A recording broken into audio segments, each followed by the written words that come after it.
Good morning and welcome to the Center for Spiritual Living, Midtown Atlanta.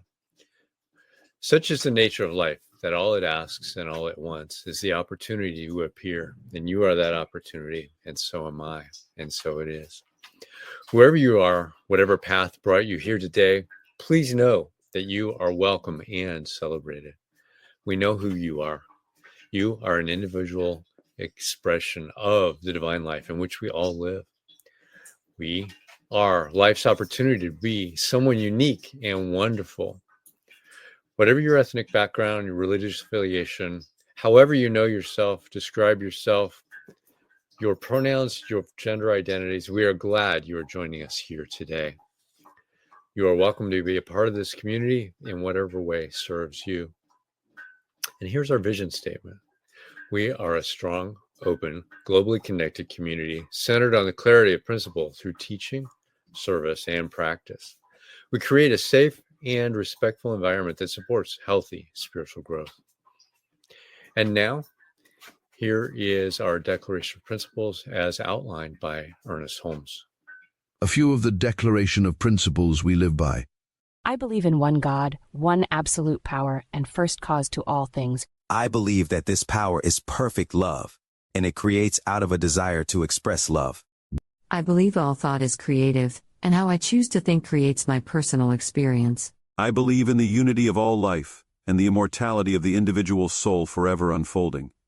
I believe in the eternal goodness, the eternal loving kindness, and the eternal givingness of God to all. And so it is. So grateful, hey. All right. So we have a group of people called practitioners. So a practitioner is someone who's demonstrated the ability to use spiritual practice and spiritual laws to bring about changes in their lives. And they have demonstrated that they know how to bring about these changes for others when asked. Licensed by Centers for Spiritual Living, they are able to provide you with spiritual guidance and support upon those areas where you need assistance. You can contact them through our website, cslmidtown.org. Today, we've got one of our wonderful practitioners with us, Maya Fuller, to share with us good ideas and an affirmative prayer called a spiritual mind treatment. Welcome, Maya. Greetings, CSL Midtown. Happy second Sunday of February 2025. February is Black History Month, and for many, Black History Month represents freedom. Today, I am going to share with you a piece about freedom from fear that was written by Ernest Holmes and published in the Science of Mind magazine in May 1971. 1971 was before I was born. So what a treat. So this is a tumultuous time in our world and our country, depending upon who you ask. And so I thought that freedom from fear is a good thing for us to remind ourselves about this week.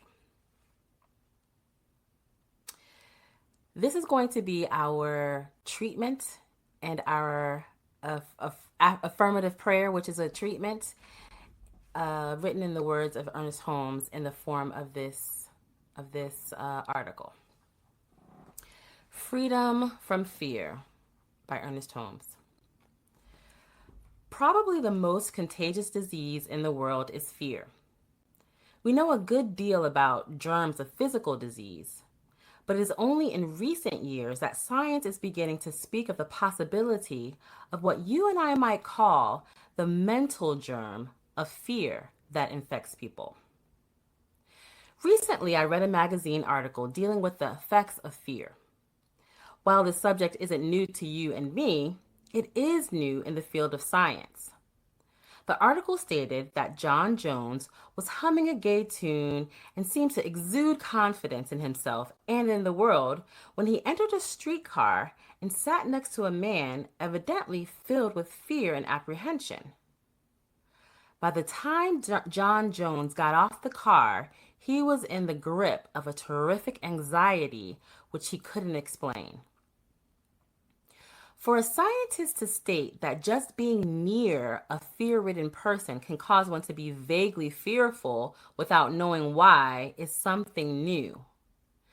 Studies at one university show that a person can be terrifically affected by merely listening to a voice that sounds anxious. Nervous, fretful, and agitated children who have nightmares and who can't retain their food often are really suffering from an inner agitation as a direct result of their parents' thoughts and feelings. We little realize the effect of the thoughts of those around us, particularly of those in whom we are the most interested in and to whom we react with the deepest emotion. Suppose we broaden this field a little and say that the whole world is filled with the thoughts of people who live in it. Perhaps we are all more or less subject to the passing emotions of the public mind.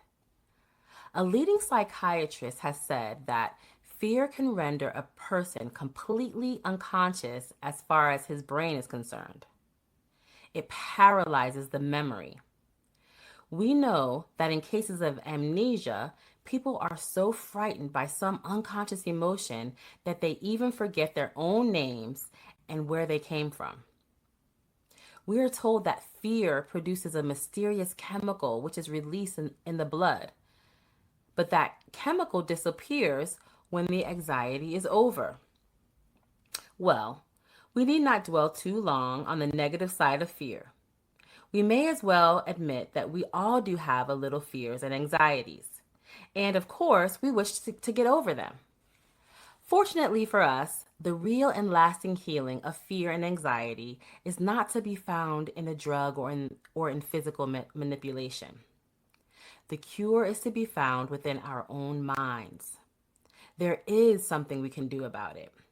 We can find out why we are afraid, what we are afraid of, then reverse the whole process. The most simple method is to learn to have faith in life, in God, the power greater than we are. The scriptures tell us that perfect love casts out fear, and that where love is, fear cannot remain. Did you ever notice the effect of just being with a person who is calm and poised and unafraid? How differently you feel, how buoyed up and confident you become. Why should not each of us, then, be a broadcasting station for faith? It should be interesting if someday we should read this headline in the daily newspaper. A germ of fear is now infecting the whole community. And to read in an article that a group of people were working to counteract the fear germ by broadcasting faith. Then a few weeks later to read another headline. We are now inoculated with faith and the fear germ has disappeared. If fear is contagious, faith is doubly so. How wonderful it is to think that we can broadcast mental germs of confidence, love, of peace, of joy, of goodwill. How wonderful to know that each one of us can so influence his environment that everyone who steps into it will be benefited. This is exactly what we can do if we desire. We may be certain that there is at the center of every man's being a strong fortress of faith, placed there by a power greater than he is, by an intelligence that knows everything, by the divine presence of God within. It is to this indwelling God that we must turn. How would it be if we worked out just a few simple rules for doing this? First of all, if we're filled with fears, we should not try to harbor them as a great secret in our lives, but find some close friend or confidant to whom we may unburden ourselves. Of course, this does not mean that we are to run around imposing our troubles on others or that we unload them onto other people's laps as though they were responsible for them. But there is a certain tension connected with fear or anxiety, which is released by sharing it with others. However, this is but a temporary thing. Next, we must learn to face our fears. It is not going to do us any good to run away from them. We should not be afraid to analyze them, and we should learn to explain to ourselves just why we know there is nothing to be afraid of. Whenever we find ourselves brooding over a fear or entertaining an anxiety, we must begin to do something about it. We must turn to the power greater than we are that put us here and learn to have confidence in that power, to confess our fears to ourselves before this power, and then reach just a little higher in faith than we are in fear. We will discover a miracle taking place. Fears will begin to recede until finally they appear only as a speck on the horizon of our minds. And then they shall seem just to walk over the horizon and disappear entirely, like the darkness fleeing from the light. As we learn to lay down our fears before the great mind, which knows all things and whose presence fills all space, we learn also to bring our faith and confidence to this same presence. We do this with complete trust that our word, working through the law of mind, will bring into our experience those things in which we have faith. Fear has brought confusion. Faith will bring to birth confidence.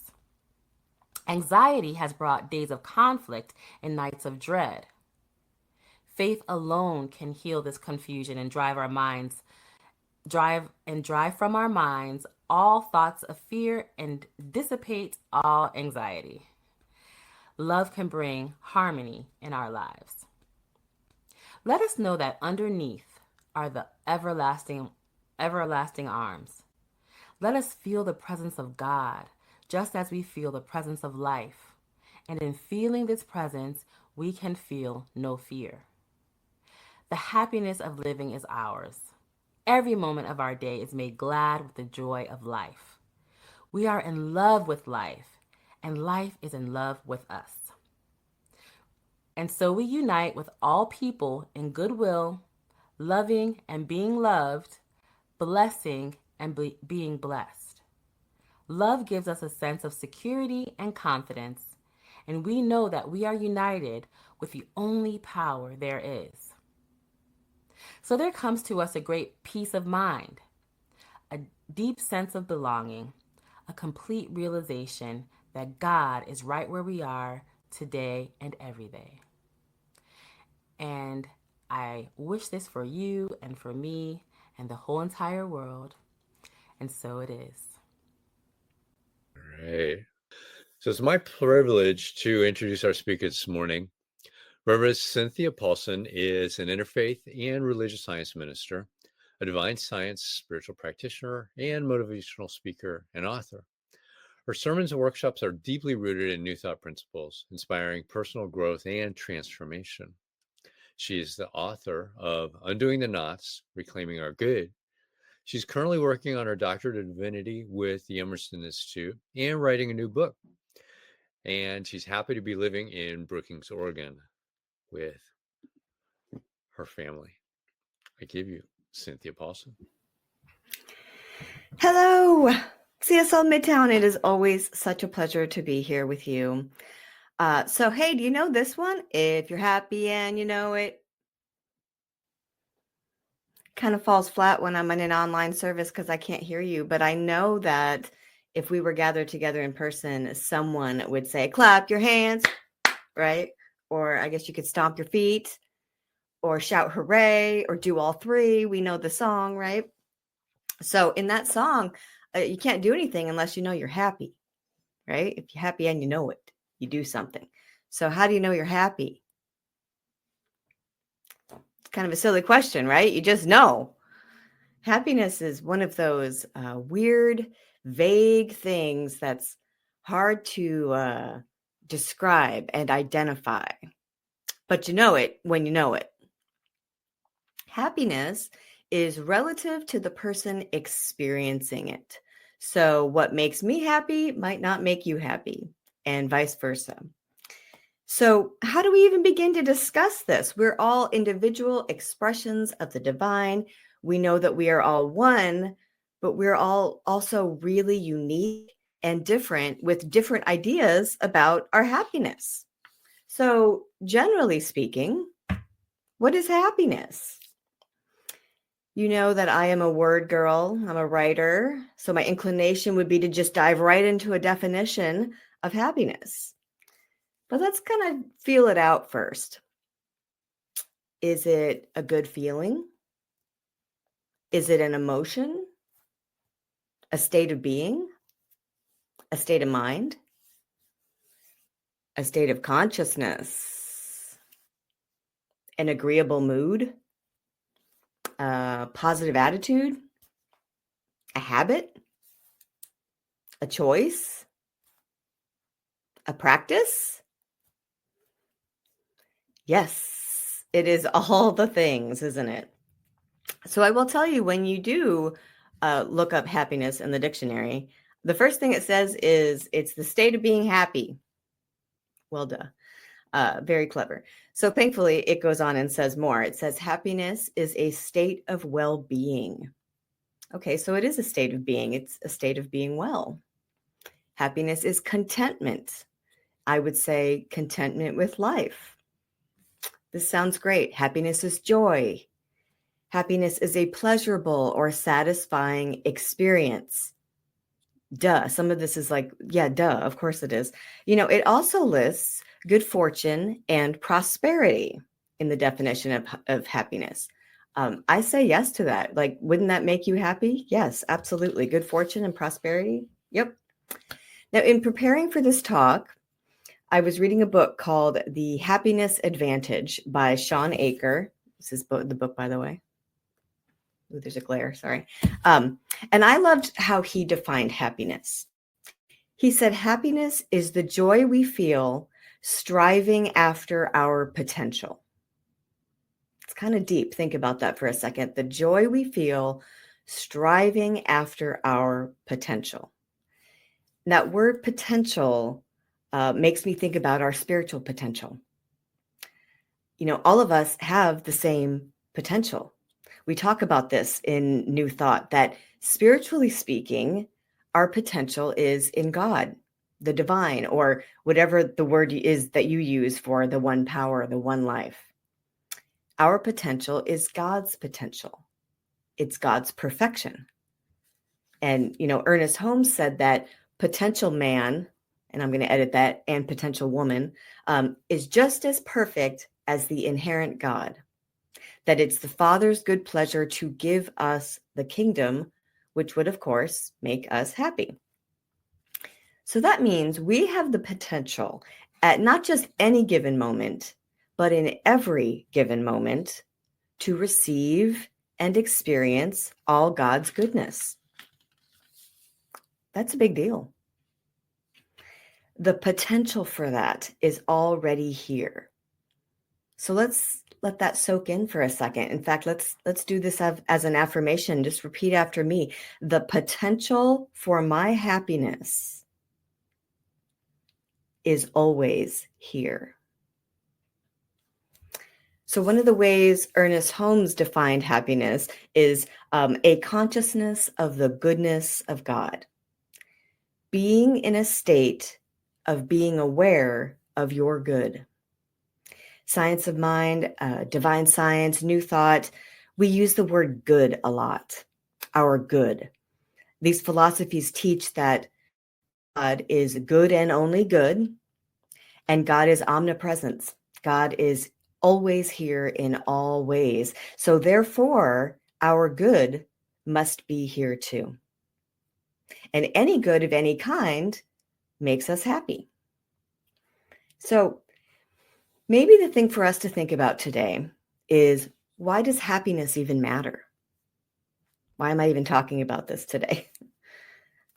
I think happiness matters because when I see someone who is happy in their life, it always looks to me like they've got something figured out, like they're doing life right. When we are happy, we are doing life the way the divine intends for us. Because here's a news flash, guys. We're supposed to be happy. Did you know that? We are supposed to be happy. One of my favorite Ernest Holmes quotes from The Science of Mind says that it is never the will of God that any man or woman should be unhappy. It is never the will of God that anyone should be unhappy. We have a right to any happiness of which we can conceive, provided that happiness hurts no one. So as long as the thing we want, the thing we desire isn't going to hurt anyone, we have a right to it, whatever it is. We're not here to be miserable. Happiness is our right just because we're alive, because we exist. So I don't know about you. I can't speak for you. But when I look around my life, at the world around me, my community, I see a lot of unhappy people. Do you? And I don't even mean the people we would stereotypically think of as being unhappy. Like if you are seeing an unhoused homeless person, or somebody dealing with a life-threatening illness, or somebody who's clinically depressed, those people we would think of as, of course, being unhappy. I'm not talking about that. I mean regular people whose needs are being met, who are perfectly intelligent. They have great relationships. They have a great job. They're making good money. Why are so many people unhappy? So I mentioned that book a minute ago, The Happiness Advantage by Sean Aker. And if you don't want to read the book, he has a TED Talk about this book. It's like 12 minutes long. Watch it. It's hilarious. You'll laugh the whole time. He's a very good speaker. But he studied this, why people are so unhappy. He's a Harvard guy, a professor in positive psychology. He taught the most popular course on campus, which was Why Happiness Matters to Our Successful Life Experience. And what he discovered in researching for that class and for this book is that many of us, in fact, most of us, have a formula for a successful life that's wrong. We're doing it wrong. We think if I work hard, I'll be a success and then I'll be happy. And he says we have it completely backwards, because that mindset makes our happiness always out of reach. It reminded me very much of when you're first learning about affirmations and affirmative prayer in spiritual mind treatment. And we know that, when we're writing an affirmation, we use the present tense. We don't use the future tense. We never want to say, I will be happy, or I will be a success. Then it's always out of reach and it never happens. So he said, what we're doing as humans is, we set these goals and we might accomplish something, but then we don't actually stop to enjoy it and be happy. We just move the goalpost and we end up making more goals to accomplish, and then to say again, then I'll be happy. We're never really happy. So he makes this amazing claim, and get ready for this because it might sound familiar. He claims that 90% of our long-term happiness is predicted not by the external world, but it's predicted by the way our brain processes the world. Okay, wait, what? He says, it's not that reality shapes us. It's that the lens through which we view the world shapes our reality. That sounds a little like thoughts become things.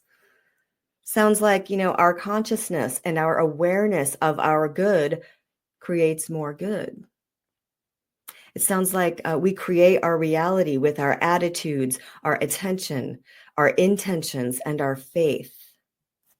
This guy proved New Thought principles work. I love it. So this is his formula for success. Be happy first, which sounds to me spiritually like recognize the truth of your wholeness first. Realize that your good is at hand. If you are positive and optimistic and happy right now in the present moment, Sean Aker proves with the data in his book, you perform significantly better than if you're unhappy. And I mean better across the board, better in intelligence, more creativity, better energy, better business outcomes, and on and on. So the answer is, according to him, be happy first. Okay, got it. So how do we be happy? So from a spiritual perspective, and if you could put my slide up, this is what we're going to talk about.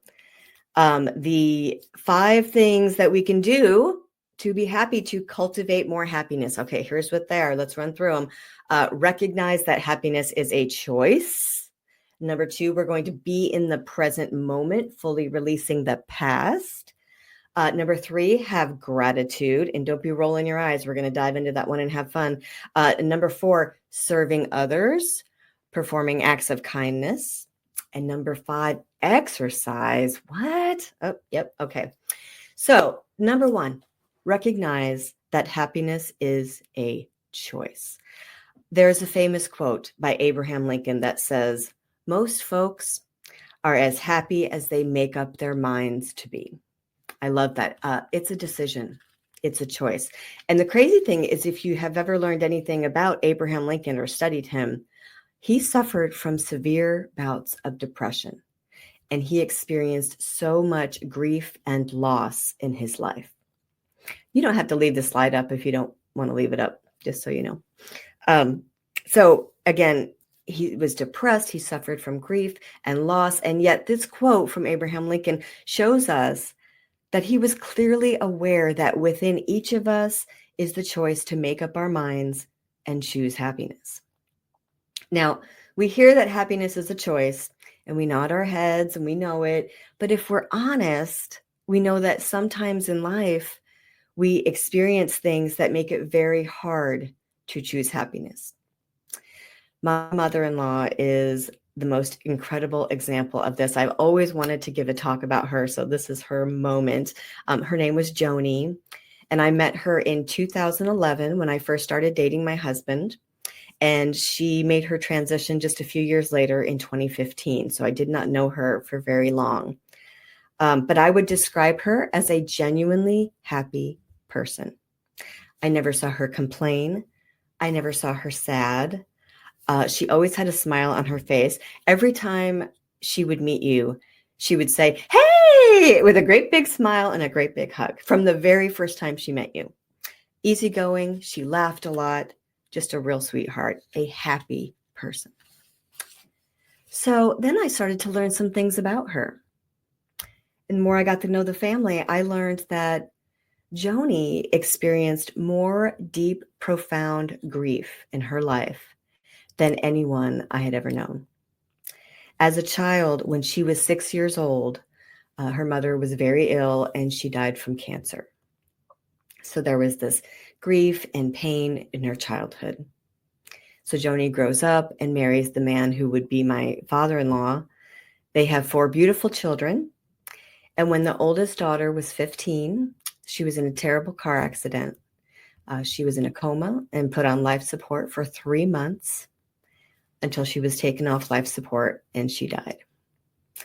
So this woman experienced 2 of the biggest, most painful losses a person can experience: the loss of a parent as a child and the loss of a child as a parent. And then when she's still fairly young, I think just barely 60, she experiences the other huge loss, the loss of her spouse. Her husband died. So I come along years later, knowing any of this, and I am struck by what a happy person she is. So I asked her once how she did it. I really wanted to know what her secret was to being a happy person after experiencing all that loss. And she got very shy and blushed because she was adorable. And she just shrugged her shoulders and and shook her head. And this is what she said. I'll never forget this. She said, I didn't really have a choice. Isn't that interesting? She did have a choice. Not everyone thinks the way that she did. Someone else might say, after having experienced all of that, I have no choice but to be unhappy and miserable. And we might not fault them for that kind of thought. But she felt like she had no choice to live her life experiencing as much joy and happiness as she could. Happiness is an inside job. We each individually have the free will to choose it no matter what we have experienced. Okay, the second thing on our list for ways to cultivate our happiness is to be in the present moment, fully releasing the past. There's a great quote from Ingrid Bergman, the famous movie star actress, and it says, happiness is good health and a bad memory. I thought that was so clever. Of course, it's easier to be happy when we're healthy, but that bad memory, yep, we need to forget stuff, don't we? Holding on to our memories of the past really impacts whether or not we're happy. It can interfere with whether or not we're happy. Ernest Holmes reminds us in The Science of Mind that we should erase the thoughts of yesterday that would rob us of today's happiness. I love that. We don't even realize that thinking about the past takes away the opportunity to find happiness right now, in the potential joy, the good that's right in front of us. Groucho Marx once said that yesterday is dead, tomorrow hasn't arrived yet. I have just one day today, and I'm going to be happy in it. Now, I think that the best way that we stay focused on today, on the present moment, is with a consistent meditation practice. I really do. It teaches us how to be still, how to be calm, how to respond instead of react. It teaches us how to be fully aware in the present moment. And I know for me, meditation slows me down so that I can more fully appreciate my life. Okay, so that leads me to the third thing for cultivating more happiness, which is gratitude. And I feel like sometimes gratitude just gets beaten to death, doesn't it? I just think the challenge is to look at gratitude as something beyond make a list of all the things you're grateful for. You know, we hear that and it just sounds so boring. Gratitude can be so much more than that. It's about shifting the way you think. There's a book called The Magic. I just happen to have it. It's by the author of The Secret, Rhonda Byrne. And the whole book is about gratitude. And there's a chapter in there about a game that she plays called Cue the Magic. And this game is about teaching yourself to be triggered by things that you encounter during your day, being triggered by the universe to remember to be more grateful. So here are a few random examples. Every time you turn a faucet on, whether your bathtub faucet or your kitchen sink or whatever, you're reminded to have gratitude for clean running water. Every time you hear an ambulance, you can have gratitude for the fact that that person is going to receive treatment and get medical care, that's available to them. You can have gratitude for your own health. Every time you get a text or a phone call from a friend, it's an opportunity. That text is a trigger to have gratitude for that friend in your life. I've been playing this game lately because it has been unusually cold here. We had a freeze warning out here in Paradise on the Oregon coast, and that's not normal for out here. So our heat has been kicking on a lot. So every time I hear the heat kick on, that is a great trigger for me to remember to have such gratitude for not only do I have this beautiful home that I can heat, but that heat is so warm and cozy and comfortable. So I love this because it's a game to think about shifting our thinking to gratitude. And games are fun and happy. And being in a state of gratitude and appreciation, we know, puts us in vibrational alignment with God's good, which is our good. Okay, fourth thing that cultivates our happiness is serving others and performing acts of kindness.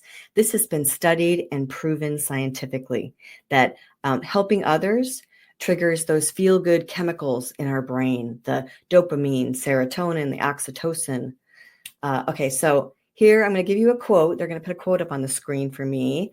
I'm not going to tell you who said it. I want to see if you can guess who said this. Nothing brings me more happiness than trying to help the most vulnerable people in society. It is a goal and an essential part of my life, a kind of destiny. Whoever is in distress can call on me. I will come running wherever they are. Who do you think said that? I am betting, I wish I could hear you.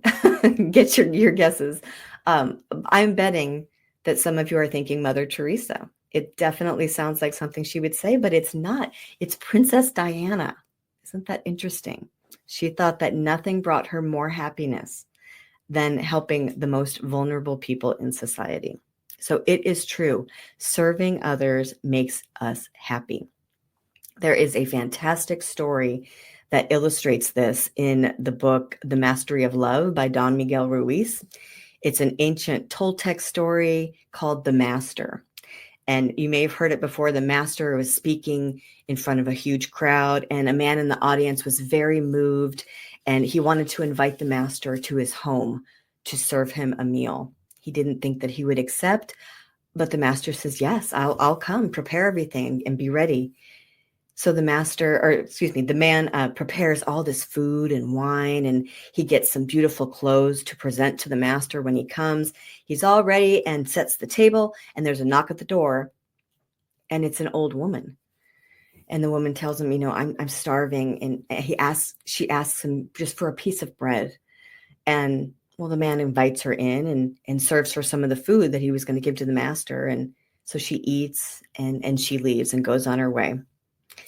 And then there's another knock at the door, and he thinks it's the master, but it's a stranger. And the man had been traveling in the desert, and he was so thirsty and asked, could I just have something to drink? Do you have anything you could share with me? So the man, of course, invites him in and gives him some of the wine that he had prepared for the master. The stranger drinks, and then he leaves. He goes on his way. And the guy gets everything ready again, and he's prepared. There's another knock at the door, and he's so excited because he knows it's going to be the master. And he opens the door, and it's a little child. And the child is freezing and says, sir, I'm freezing. Could you give me a blanket to wrap around my body? Do you have something I could put around me? And the man, he's so disappointed that it's not the master, but he feels such love for this child. And so he brings him into the home, and he takes the clothes that he was going to give to the master, and he covers the child with them and wraps them all up, warms him up. The child thanks him, and then the child leaves. The master never comes. So the man's disappointed, but he figures, surely something very important must have kept him and must have come up. So the man goes to bed, and he dreams that the master comes to his house. He doesn't know that he's dreaming. The master says, I'm here, but I was here before. I was hungry, and you gave me some food. I was thirsty, and you gave me some wine. I was cold, and you covered me with warm clothes. What you do for others, you do for me. Sounds biblical, right? It's got some Jesus undertones in that story. But when the man wakes up the next day, he is filled with happiness because he understands the joy of that lesson. Those 3 people were sent by the master so that he could learn that the master is in everyone we encounter. So it was an opportunity for him to experience unity and oneness. And we all have that opportunity. We have that opportunity so much these days.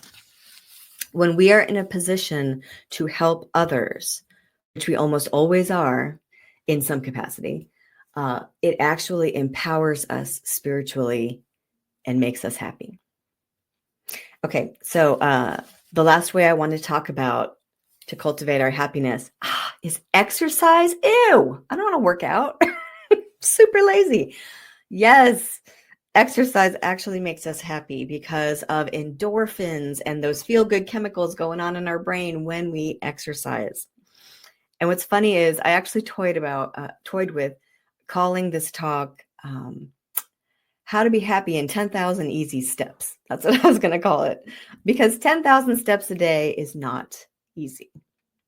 And that's the number, right? That's the target number that we are supposed to walk every day to see health benefits and manage our weight and improve our fitness. Yeah. But 10,000 steps a day takes a lot of work and a lot of time. Okay, I've tracked it. And for my little legs, it takes me between about an hour and a half to 2 hours to actually get to 10,000 steps. That's a huge chunk of my day. And it can feel daunting and overwhelming. But guess what? It's not even real. It is not real. That 10,000 steps a day thing was an arbitrary number. It was made up as a marketing gimmick. You can Google that. That's for real. It was not studied. It was not based in science. And so when they finally did study it, the true number for health benefit was between 5,000 and 7,000 steps. 5,000 and 7,000 steps. Can you believe that? So my point is today, every step forward counts. Forward is forward. That is true with everything. It's true with an exercise fitness routine. It's true with our spiritual faith and our spiritual practice. It is true with cultivating more happiness in our life, living a successful life. So our call to action is to just make the effort in whatever way feels right, however much you can. Make the effort to be happy first. Be aware of your good, because your good is here. Know the truth of who and what you are, because you are wonderful. And so am I. And so it is. Thanks.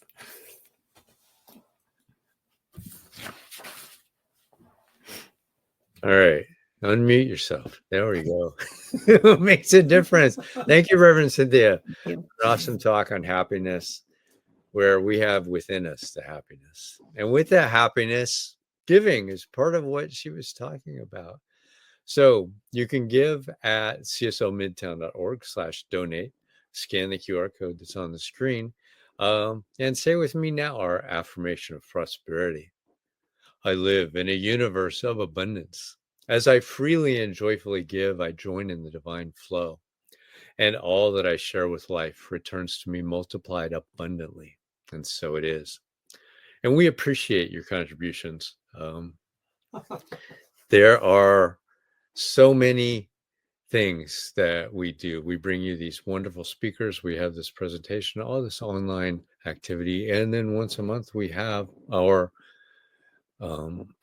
in-person celebration in Atlanta at the Garden Hills Community Center. And speaking of that, the first Sunday in March will be our annual meeting. So I invite you to come plan with that. Come plan that on your calendar and come and see us in person as we share what we've done the last year and where we're headed this year in 2025. And we appreciate you all. Next week, we have a speaker who we've had before, Reverend Dr. Alma Stevens. Welcome her back.